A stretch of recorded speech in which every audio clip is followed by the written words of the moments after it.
Some viewers may find this content disturbing. Viewer discretion is advised.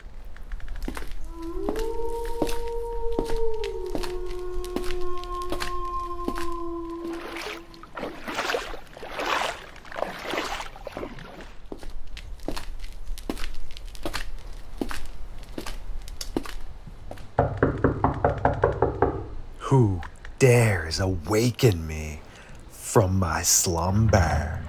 Matt Harvey from Deep Woods Paranormal Podcast. This is intriguing to see you here in the Fox Den. This must mean it is once again time for Midnight Lycanthropy here on LordeStarfox Radio. I am very hungry from my long sleep, so allow me to feed.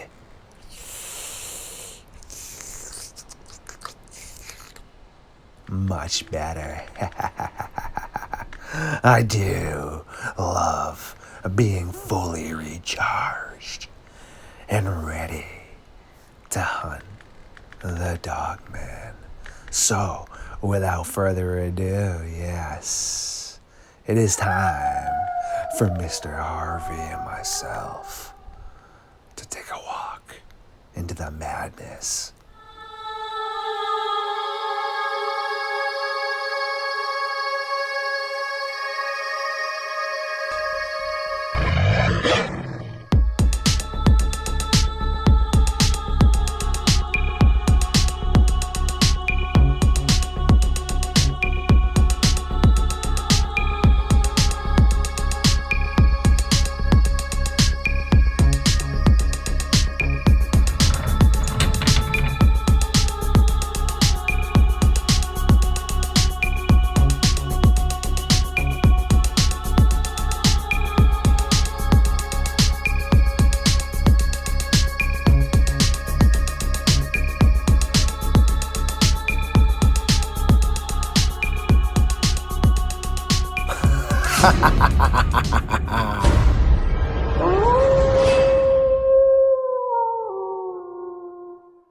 My creatures of the night, yes, welcome back once again to another episode of Midnight Lycanthropy here on LordeStarfox Radio. Our co-host tonight is Matt Harvey from Deep Woods Paranormal. I am going to hand the mic over to him, and let's get ready to do this. Kenny, why don't you tell us a little bit about yourself? What got you into researching Dogman?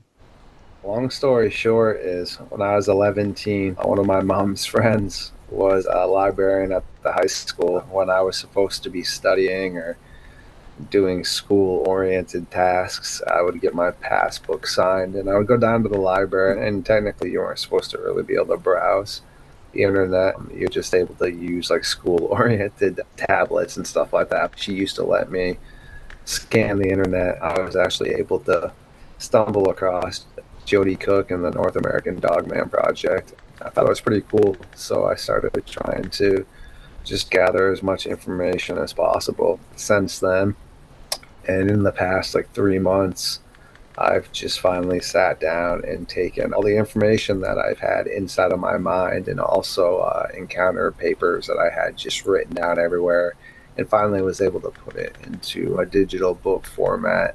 That way I'm able to constantly update it in regards of debunking or adding new incredible information. That's awesome. Yeah, so we're going to be talking about Texas because you've got, your book is what, almost 400 pages or something. It's read through several of the encounters which you sent me, which I appreciate. And it seems like they're seen by ranchers, hunters. It seems like they're seen by lakes a lot. They're seen chasing deer across roads, and campers too. Campers have had some pretty scary encounters with them. So let's take a look at the map here. You can see my map, but this is Kenny's reports on top of that, all the ones in red. A lot of the blue ones are also Bigfoot reports. If I was able to zoom out, you can see there's other pins everywhere else. I've got credible Bigfoot reports pinned across the United States. I'm trying to fill in the map because I've got a theory.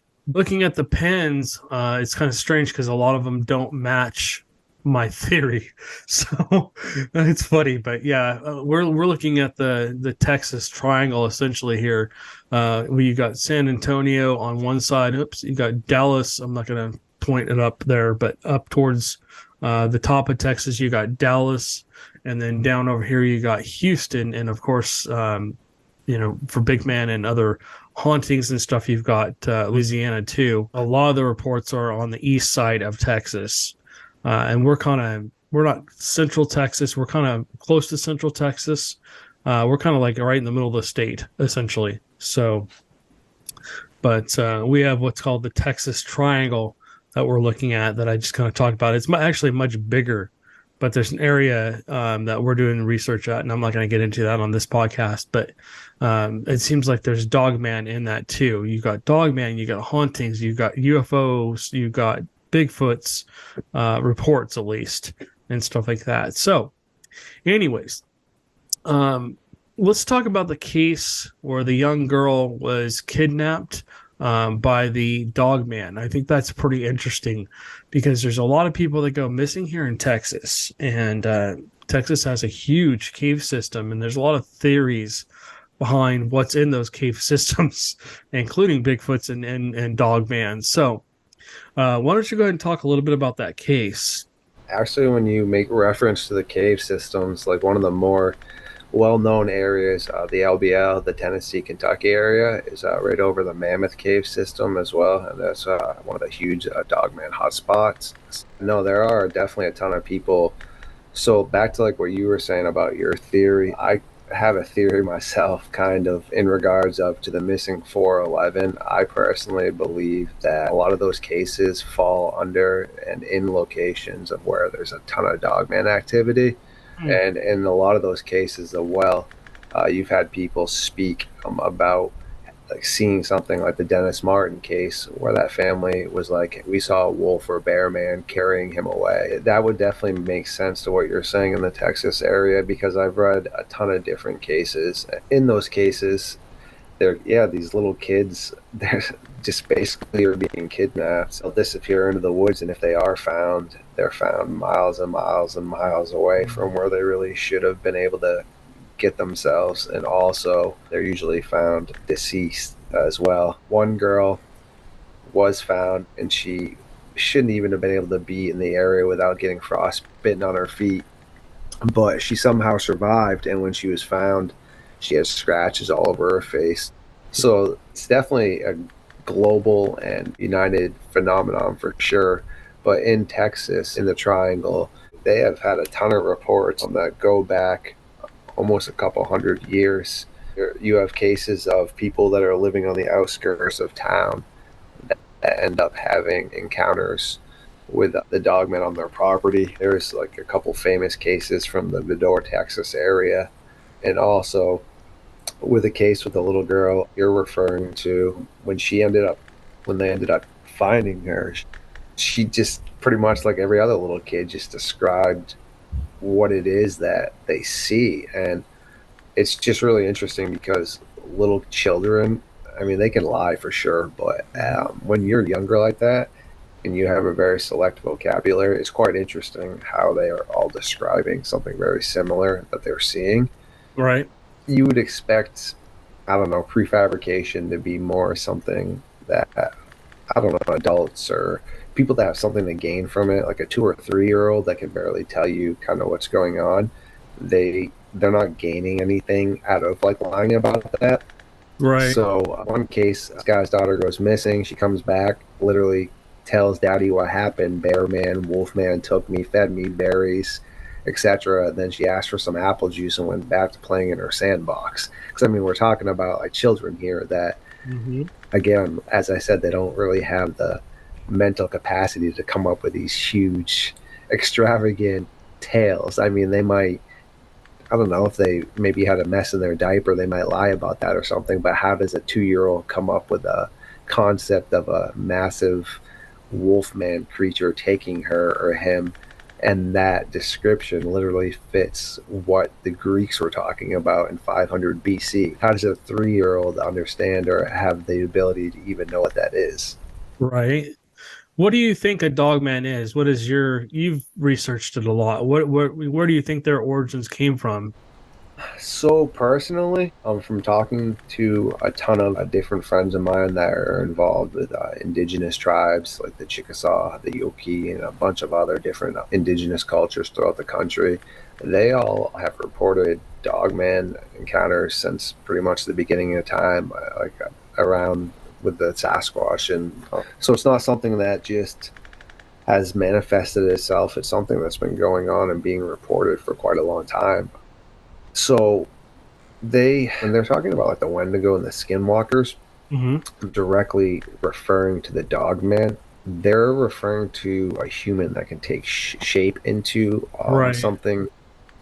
For example, like a Dogman, so more along the lines of like a werewolf, but a Dogman doesn't go back and forth like like a Sasquatch. They're not changing into like a human form. They're in the form of what they are Yeah. for their existence. So to fully answer your question, I mean, there really is no prime-based evidence or any expert that can, say, hey, it's definitively this, because no one's proven it. But I do believe there is a ton of potential evidence that points in the direction of it being a living, breathing animal. They've been seen living in den. They've been seen drinking water, chasing deer, eating deer. They leave footprints, scratch marks, hair samples. There's been unknown canine samples taken from numerous cases. There's been people that have shot them, said that they've watched them bleed, stumble around. These are all just us trying to come up with a theory as to what's occurring. As far as I know, unless I'm going to be funny here, unless we're a Ghostbuster, I don't think you can paranormal entity or even wound it, like say with an average, I mean, not an average weapon, but just like a weapon that would be based out of this realm. And also, again, correct me if I'm wrong, I don't think paranormal entities drink or eat water. I don't think they leave footprints behind necessarily or live in dens and things. I think they're like more of a manifestation, whereas, as I just said, all these sightings with the Dogman, I shouldn't say all of them, a very large majority of them, there's physical evidence left behind, and people hearing howling, smelling them. So I don't know. Yeah, there's just a ton of things that point in the direction of it actually being something that has existed. And I mean, we live on the surface, and also we don't really venture too far out into the forests as indigenous peoples and tribes do. So we think we know everything, but the wilderness is a pretty vast area, and with cave systems and things like that, there are potentials for things to exist that we're not familiar with yet. And I mean, it just, you and I can text now, man, okay? So we can come up with AI and all this stuff, but not you. Anyone that doesn't take a second to think about it, I guess I'd ask them to explain this. How are all these cultures in the past, before communication was able to be so accessible, report seeing the same things? We're talking about 500 BC, okay? So how are people necessarily on other sides of the world communicating with people in Greece at that point in time? Sure, it could have been done in local areas, but you'd have to sail across the world just to tell them your encounter. And how long is that going to take? Years. It's very intriguing to see just the characteristics and the descriptions from just different cultures, whether it's indigenous tribes or European indigenous peoples, Canadian, it doesn't matter. Like, the similarities are very eerie for sure. Yeah, I actually talked to two Air Force personnel. They were off on leave. They're up, I think, towards the Dallas area. They didn't tell me exactly where they were, but they did tell me they were up in the Dallas area and then went off into a forest area to hike for the day. Both of them were carrying 9 mils, and they heard what sounded like rustling in the bush, and then they heard growling, and they just thought it was maybe a mountain lion or a wolf or something, and then it came running out of the brush at them, and they pulled, and I think they said they were shot like 9 rounds each into this thing, By the time it hit the ground, they said that there was 2 black helicopters flying over them. And so they started taking pictures and video and trying to get some hair samples and other things. And all of a sudden, these 2 guys, they were about 2 miles from their car. All of a sudden, these guys in black, dressed in, the men in black, if you will, come up and start threatening them. They told them they had to, delete all the photos, all the videos off their phones. They made them wipe their phones clean, essentially, and escorted them back to their car. And so, like 2 hours later, they were able to hike back up to the same area once those guys left. And I guess they left and came back, and then there was nothing, no bullet casings, no body, no blood, no nothing. So makes me wonder if the playing a game with this as well. But I think you're right. I mean, if you look at when did the internet come into being? So back 20 some odd years ago, the internet actually became part of World War II. And it's not like you think of it now. It was just basically a system of phones that they basically created. And I think the Germans might have done it too, but the Americans started with it, that went through the trenches. And so they could call each other from each miles away and actually have a phone conversation. And that was the internet. And now we search what's called the World Wide Web. And that's basically, we don't actually search the internet. We search the World Wide Web. I did a report on it when I was a kid, actually when I was in college. And so I had to do a report on it because I was just taking an internet class, and we had to present all this, information about it in a report that was part of our final report. But yeah, so it's interesting that all this, all these ancient civilizations, had reported things like this. I mean, if you look at the Egyptians, hieroglyphs of, like what looks like a wolf man with a headdress on and stuff. So, yeah, Christopher Columbus talks about it. Alexander the Great talks about having battles with them. There's like a bunch of old and elderly, looked upon individuals like that have had interactions and encounters. And during World War II and the Manhattan Project, and also during the Cold War, it's pretty much during those whole entire time frames, we were testing and basically training animals to help us out, because the Germans were using German Shepherds and things like that. And during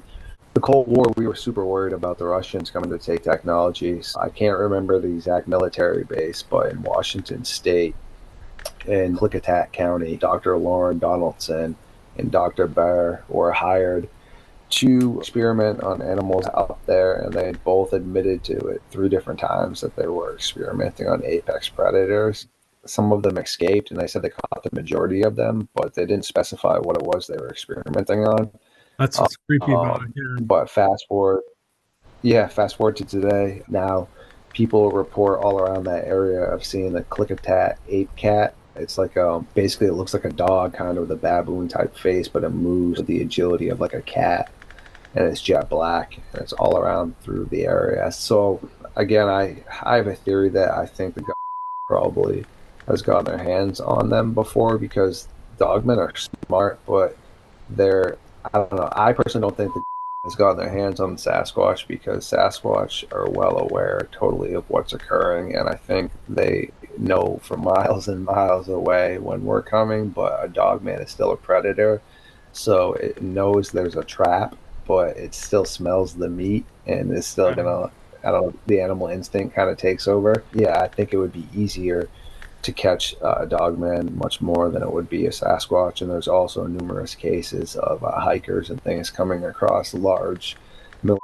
groups in the middle of the forest that are fully loaded to the T with ammunition and things. Whereas if that was some sort of test project, you probably wouldn't have live ammunition, which is pretty interesting. And I think the case you were talking to me about, that girl in Texas, you're talking about the May 15th, 1901 Marble Falls case with Rami Arland.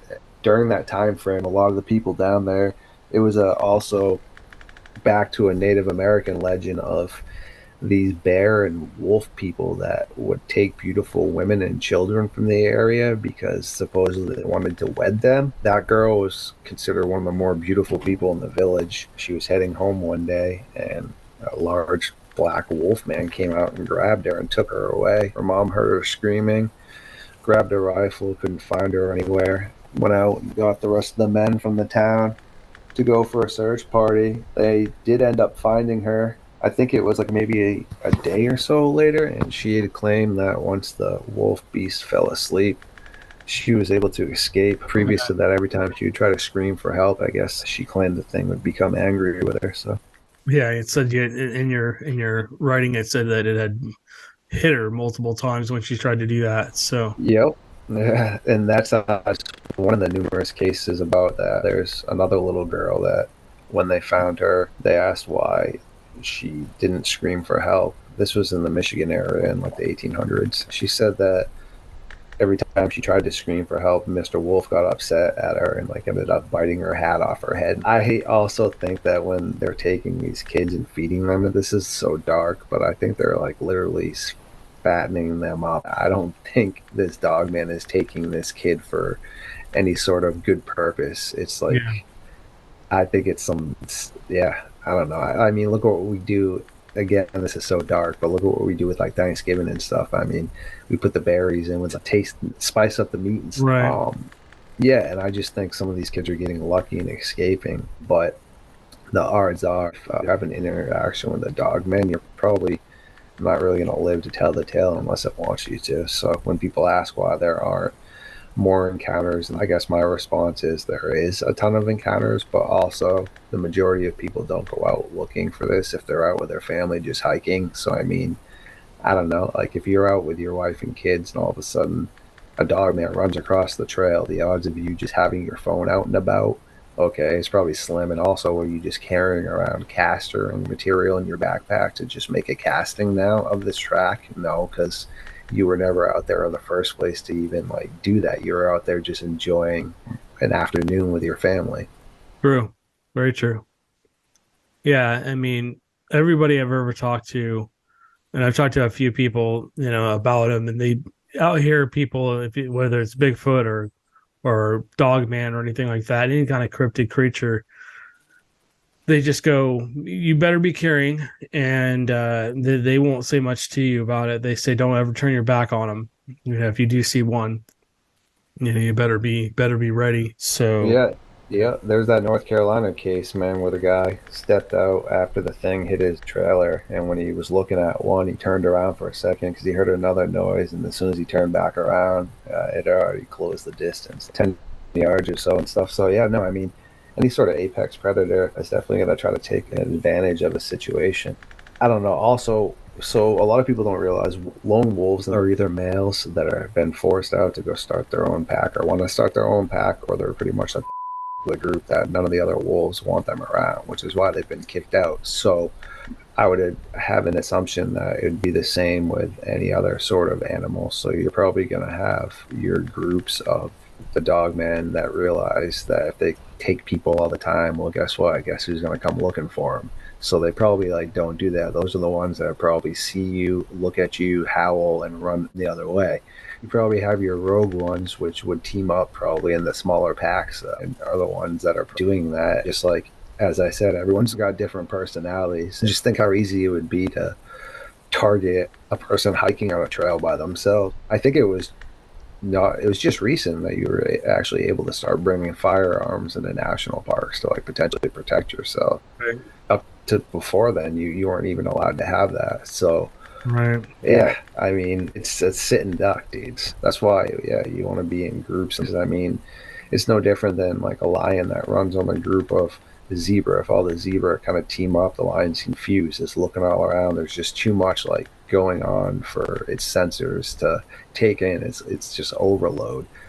And a lot of the reports that I've read, when there's groups of individuals, they start screaming, throwing rocks, making noises. It's just sensory overload. It just kind of causes the dog man to not really be able to focus on what's occurring, and they usually tend to leave the situation. Or when people are like flashing their high beams and repetitively like banging on their horn and stuff. I mean, if it really wants you, it's still going to get you, but it just seems to, I don't know, cause distress, like just like with a normal dog or a cat with like loud noise or bright lights. I mean, what animal really wants bright lights, especially if it's nocturnal and shine into its eyes? Right, exactly. Well, I've heard of not a lot, but a few cases I've read through, and I've actually talked to another witness up in Wisconsin, and she was driving through an area where she knows, she said one mountain has Bigfoot, the other mountain has Dogman, and they don't like, they stay away from each other. But she was driving down this road, middle of, these mountains, and she said this Dogman came running down the hill at her, and she was going about 40 to 50, she said, and this thing caught up to her and came up and grabbed her back bumper with its teeth and was, gnawing on the back of her bumper. And I think it was able to speed up a little bit, and it wasn't able to keep up anymore. But 40 to 50 miles an hour, that's moving. I'm sure you have way more than I do, because I don't really focus on Dogman that much. But and I've Yeah, also on Bray Road in Wisconsin, man, there's a ton of those cases. Dude, another woman in that area, the thing actually jumped onto the back of her trunk and was holding on. As she sped up, she was able to kind of swerve and get it off, and she tried to tell her husband. He didn't believe her, and he went back to the scene with her, and the creature was still there. He didn't want to get out anymore. Oh, there's actually a case up here of a woman that was going like 40 or 50, and the thing was trying to open her door. There's a case in Manistee National Forest where there was a big rig driver, same thing, that it was trying to open his doors. I mean, pretty much any situation that I've been able to record where they've been capable of trying that or near a house or a car, like they're going to, for sure. yeah. Well, I talked to that same witness. Told me as a kid, her parents had a farm, and she walked out into the barn, and she said at the back of the barn she heard a commotion, and she was just able to see this thing get up and like take off out the back door. She said it was just this huge wolf, and it was on all fours, but she said it wasn't a wolf. It was just too big to be a wolf, but it was sleeping on the straw in their back of their barn. So yeah, crazy. But anyways, all right. Well, we are running out of time here. We have to let Kenny go. I'm sure he's got other things to do tonight, and he's still trying to write his book and stuff. So, anyways, Kenny, thank you for coming on with us. We're going to be working on, exploring the unknown with Matt and Amanda on our YouTube and Rumble page. So, that'll be kind of separate from everything else we do. But we're going to be doing our own show, and I'm sure Dogman is going to be part of that. Bigfoot's also going to be part of that. Like I always say, I don't expect anyone to believe in anything paranormal in nature, whether it's ghosts, UFOs, Bigfoot, Dogman, cryptids, whatever, lake monsters, haunted locations, demons, whatever, until they've had an encounter where they can say it could be anything else but. And so, you know what? I just ask people to keep an open mind. And, just because you haven't seen one doesn't mean it doesn't exist. So other stuff going on in the background that people don't know about, that even if it's true, you can prove it. You have DNA, you have a body, you have whatever. Big Brother will still make sure that it's never proven. So, well, with that, we'll let Kenny go. Thank you for everyone who stopped by the Fox Den tonight for this episode of Midnight Lycanthropy here on Star Fox Radio. If you do enjoy my content, please like, subscribe, and share it. Feed the algorithm. And until next time, stay safe out